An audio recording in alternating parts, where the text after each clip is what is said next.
El avance del escrutinio oficial de las elecciones generales sigue generando reacciones. Los candidatos que se ubican en la primera y segunda posición en las actas presidenciales, Andrés Arauz y Yacu Pérez, respectivamente, se pronunciaron sobre una posible segunda vuelta electoral entre ellos para definir al nuevo presidente y vicepresidente de la República.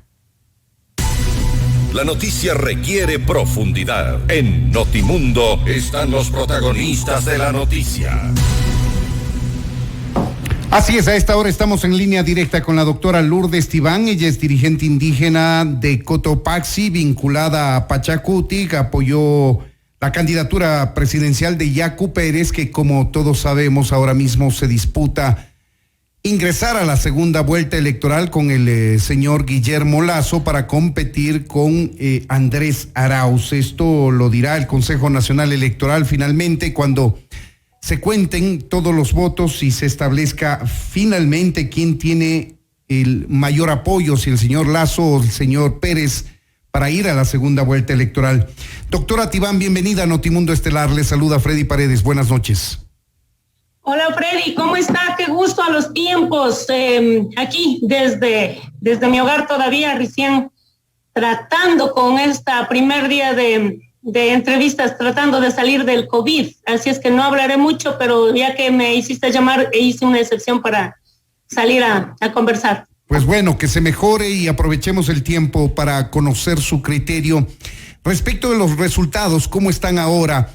Disputándose, como decía el señor Yacu Pérez, a quien apoya y quien se pertenece al movimiento indígena, al cual también usted forma parte, con el señor Guillermo Lasso. ¿Cómo mira usted, cuál es su balance de este proceso electoral? A ver, yo considero que para muchos esto fue una sorpresa.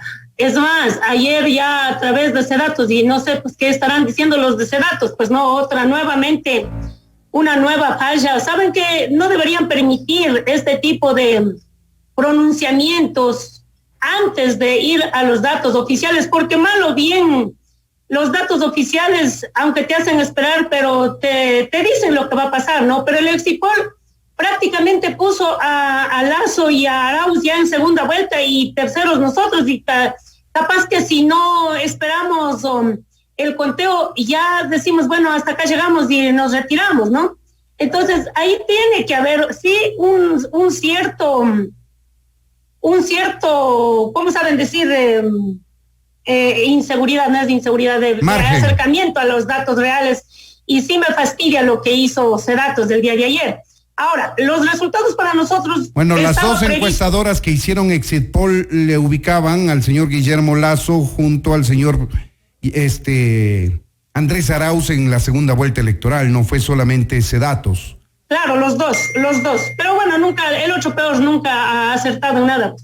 Entonces, cuando ya comenzamos a hablar internamente y nosotros miramos en provincias, incluso en Cotopaxi, el triunfo es determinante en la provincia y en casi todas las provincias de la sierra, pues va ganando Yacu. Entonces no era lógico que nos digan que ya estamos fuera de la segunda vuelta. En todo caso, hoy que es una realidad, y yo digo, no es sorpresa para nosotros, porque mire, yo soy una persona muy real. Yo estuve en la costa, como en 5 provincias de la costa, acompañando la campaña. Por esto del COVID no se ha podido hacer muchas concentraciones, pero sí las caminatas que hizo Yacu con su bicicleta, una caminata muy, muy decente, una caravana muy, muy, ¿qué diríamos?, de muy poca gente, pero nosotros sentíamos en las calles eso que yo no sentí con el compañero Alberto. Mire que yo recorrí la candidatura de Alberto Acosta, del general Moncayo, y teníamos una alianza ahí con 2, 3 partidos políticos. Entonces yo sabía lo que eran las campañas, pero esta vez que me voy, uno siente fácilmente de la acogida que tuvo Yacu, por ejemplo, en Los Ríos, en Santo Domingo, en Santa Elena. En Santa Elena me sorprendió, ahí la gente decía, ¿cuál es Yacu? ¿Cuál es Yacu? Y Yacu no llegaba, era cuando se enfermó, y tuvimos que ponerle adelante a Salvador Quispe. Entonces la gente le saludaba a Salvador, decía, señor Yacu, estamos con usted. Entonces cuando uno viene desde ahí, digo, oigan, Yacu tiene apoyo, es real, no es de esos que de lejos te saludan, sino que la gente corría a las calles a saludarle. Entonces Por eso nosotros no confiamos en las encuestas. Dijimos, pero una cosa te dicen las caminatas y otra cosa te dicen en las encuestas. Nunca nos pusieron segundos, siempre nos pusieron tercero o cuarto. Entonces, para nosotros que estuvimos ahí de cerca, yo he venido acá nuevamente, volví a la sierra, acá a Cotopaxi, a enfrentar también en Cotopaxi, porque no ha sido fácil. Aquí hubiéramos tenido mucho mayor votación si no hubiera esos todavía resentimientos. Hay resentimientos de parte y parte, y eso en el movimiento indígena ojalá se pueda saldar, pero trabajar en ese ambiente de quemimportismo, de egoísmos, de decir, bueno, voten solo para asambleístas, del resto vean por quién votar. Esa actitud lo tomaron ciertos dirigentes, y eso a uno le pone mucho más duro todavía para trabajar tanto por el asambleísta como por la presidencia de la República. Por lo tanto, ahora estamos ahí. Ese empate técnico que existe, aspiramos superar y que Yacu Pérez esté en la segunda vuelta. Si Yacu Pérez efectivamente pasa a la segunda vuelta electoral, ¿cómo mira usted el eventual resultado de la segunda vuelta? Es simple. El 70% de los ecuatorianos ya le dijeron no a Correa. El 30% que siempre supimos, o sea, nunca hemos negado ese 30% que tuvo Correa. Muy alto, por cierto. Este no es voto Arauz, este es voto Correa. El correísta vota por el que le pongan adelante, por lo tanto no es voto Arauz, es voto Correa. Y ese 30%, si alguien es correísta, en primera vuelta te vota, porque es imposible cambiar la decisión al correísta. El correísta digo, esto es blanco, y él dice, no, esto es negro, porque yo quiero que esto sea negro, entonces vota por esa posición que tiene. Ahora, a nosotros lo que nos interesa es ver cómo a salir de esta típica alianza de partidos, de este típico compromiso con los partidos políticos, porque ahorita vamos a depender mucho de la conciencia ciudadana. Vamos a depender mucho de la conciencia ciudadana en la medida que tendrá que elegir el 70% de ecuatorianos, va a tener que tomar una decisión: o votas por Arauz o votas por Yacu. Por lo tanto, ya aquí vamos a entrar en un proceso más de definición de persona. Por más que los jefes de los partidos políticos, los candidatos digan voten por tal persona, yo creo que la ciudadanía va a tomar una decisión. Es lo uno, seguir con los 14 años de corrupción y el desgobierno que ha habido en el Ecuador, o tener esta nueva alternativa donde la patria comience a respirar honestidad. Yo creo que ahora, entre esas dos posiciones, el 70% de ecuatorianos deberá volver a las urnas en la segunda vuelta. Doctora Tibán, ¿a qué atribuye usted esta alta votación de Yacu Pérez? Y vale remarcarla que es un récord histórico del movimiento indígena. Ni siquiera con alianzas han obtenido una votación de este calibre, y estén ahora en una posibilidad de disputarse la segunda vuelta y una posibilidad de hacerse de la presidencia de la República. Estamos hablando de un bloque legislativo que podría ubicarse con 27 legisladores, algo nunca antes alcanzado por el movimiento indígena. Algo que yo hubiera querido cuando fui legisladora, yo pobre ahí, entre cinco legisladores de Pachacuti tuvimos que batallar los 2 periodos, o sea, fue drástico, ¿no? Que nadie nos hacía caso, hasta nos mandaron a una congeladora, decían, a la Comisión de Derechos Colectivos, nos pusieron a los 5 para ver qué hacemos. Hoy hay una nueva oportunidad, hoy hay un nuevo escenario. Les deseo mucha suerte a los compañeros, 27 asambleístas, por primera vez en la historia. Creo que tenemos esa suerte de tener la confianza del pueblo. ¿A qué atribuye usted la votación y el apoyo? ¿Perdón? ¿A qué atribuye usted la votación que obtuvo el apoyo popular? A un proceso, porque recordemos cuando Correa se burlaba del 2% del compañero Luis Max. Y hemos venido, pues este es un proceso, no es de la noche a la mañana. Pero es que fue un salto gigantesco en este proceso. ¿Perdón? Fue un salto gigantesco en este proceso. Sí, pero es también la acumulación de un proceso. Vengamos desde el año 90, el surgimiento de la CONA, y hemos ido probando. Recordemos lo que pasó con Lucio Gutiérrez. Yo creo que ahí mismo el triunfo fue del Pachacuti. Porque un Lucio Gutiérrez, ¿qué votos tenía? Pues ¿dónde tenía? El movimiento indígena, recordemos que hizo el levantamiento indígena del 99, puede ser. del 99-2000. Así es. Un gran levantamiento en donde la caída de Yamil Maguad. Claro, a Yamil Maguad. Entonces, ese acumulado que hizo el movimiento indígena, ahora pensándolo bien, ese acumulado le dio triunfo a Lucio Gutiérrez. Y de ahí ha pasado con todos los errores 20 años, 2 décadas más después del fracaso que tuvimos con Lucio Gutiérrez de apoyar sin saber cuál era su proyecto político. Y estos 20 años también ha sido de pruebas. Recordemos que con Lucho Macas en el 2007 somos del 2%, pero un 2% sólido, un 2% de esos. Ahora cuando veo los datos de Gustavo Larrea o de Juan Fernando Velasco y de Lucio mismo, no llegan ni al 1%, que son políticos que tienen respaldo ahorita. Por ejemplo, Juan Fernando parece que fue por Lenin, ya no sé ni por quién fueron, pero 2% nuestro en el 2007 fue un éxito total frente a un guapo, decían, yo no sé en qué lado sabrían ver guapo a Correa, pero decían guapo, simpático, joven, economista, frente a un Lucho Macas indígena, el líder indígena, pero le dieron el voto ecuatorianos que confiaron en Lucho Macas y ya tuvimos el 2%. Después de eso hemos ido llegando a acuerdos, hemos apoyado otros partidos políticos y llega un acumulado que es 2021. Y el 2021 viene con un antecedente de octubre del 2019. Entonces, un antecedente no necesariamente positivo, ¿no? No, para mí es positivo porque la construcción de gobernabilidad debe ser así. Porque caso contrario tenemos un Rafael Correa que asoma de la noche a la mañana, llega, hace pendejadas y se va a vivir en el ático, o sea, sin importarle lo que significa la patria. En su momento entonces, se le acusó al movimiento indígena de trabajar junto a Rafael Correa, que quiso aprovechar esa movilización de octubre pasado y desestabilizar al gobierno. Al menos eso es lo que dice el gobierno actual. Bueno, hay mucha tela que cortar en el tema de octubre. Cada quien tiene su versión, cada quien. Pero lo de octubre para el movimiento indígena como tal, como colectivo, sí fue un despertar después del correísmo.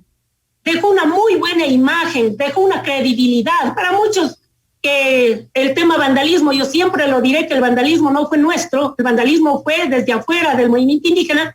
Esa es mi tesis y si por eso me sancionan, que me sancionen. Hay gente que dice que no, que el vandalismo vino de adentro del movimiento, yo respeto, pero no comparto.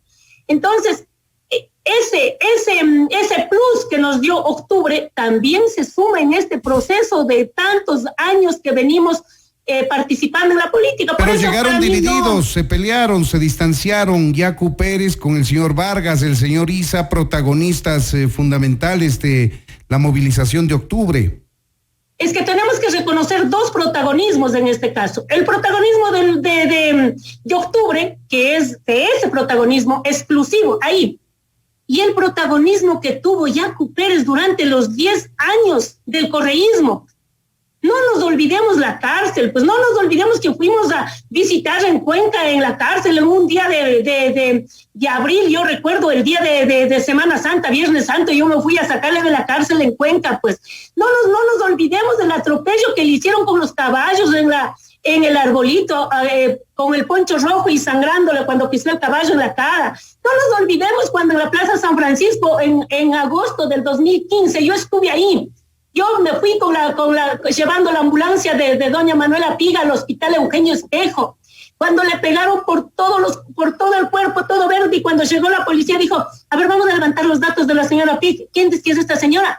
Y vieron la cara, dice, no, todo está bien, pero eran de ver el cuerpo, pues, eran de ver el cuerpo. Entonces, nuevamente regresamos a 2 momentos. Octubre es ese, 15 días, subida del combustible, acumulación de la convocatoria favorablemente, un plus a la CONAIE, pero para atrás, veamos de octubre para atrás, todos los 10 años que pataleamos frente al correísmo.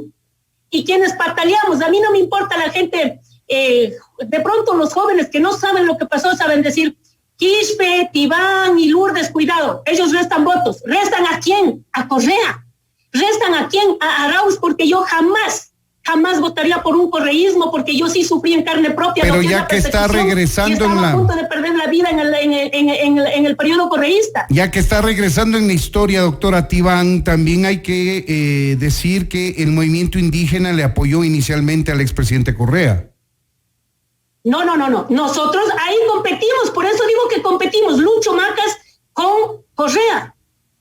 Así es que nosotros tuvimos nuestro propio candidato y sacamos el 2% y no nos arrepentimos porque hoy, después de tantos años, ayer decían, la gente que estaba en el otro lado enojado por los otros líderes de octubre, ayer en las redes decían, sí, es que este era el candidato, que este no me representa. Yo le digo, verán, puede representar o no a todo el mundo, nadie es una moneda de oro para caerle bien a todo el mundo. Pero para mí como Lourdes Tibán, cualquiera que hubiera estado ahí, Leonidas, Vargas, Quispe, Tibán, Velázquez, Guamán, no importa. Cualquiera que hubiera estado ahí es nuestro representante como movimiento indígena, en mayor o en menor representación, pero es nuestro representante el momento que va a la papeleta. Entonces yo ayer apenas salió Exipol, ver a los tres en el pelotón de los tres, a mí me cayó lágrimas ver al representante indígena ahí. Eso para mí cuenta mucho, porque muchos dicen, ay, ¿qué me importa, gane o no gane? Es que es un acumulado histórico, es que es un acumulado de un proceso de lucha. Todo lo que pasó en el correísmo, incluso el día que pisaron con los caballos, yo estuve ahí. Entonces no me vengan a decir que Yacu Pérez no es de la lucha, no. Una cosa es la lucha de octubre, otra cosa es un acumulado que viene desde el año 90, incluso para hoy tener en el pelotón de los tres primeros al movimiento indígena representado por Yacu Pérez. Así es que sí me siento representada, venga lo que venga, hay que pelear, vamos a pelear la segunda vuelta. Yo, como he dicho, todo el día he recibido llamadas telefónicas, no he podido salir de mi casa por la condición que estoy, pero he dicho a todos, oiga, ¿cuál va a ser las alianzas? Digo, la alianza va a ser con el cerebro de los ecuatorianos, con el futuro de la patria. ¿Por qué? Porque nadie en Estado, nadie en sano sentido votaría por 14 años más de correísmo. Vamos a ver qué es lo que ocurre. Es uno solo. Vamos a ver qué es lo que ocurre. Una pregunta final. ¿Ya se limaron asperezas entre el señor Yacu Pérez y el señor Vargas y el señor Issa? Yo quisiera pensar que ya se limaron, pero no es real. No es real, y yo invito a nivel nacional, primero, al interior del movimiento indígena, mirémonos a los ojos. Somos entre hermanos. Mirémonos entre nosotros y haremos la unidad interna. Porque nadie es más que nadie. Nadie es tan importante como el otro. Todos en su espacio significan algo. 1, 2 votos tienen.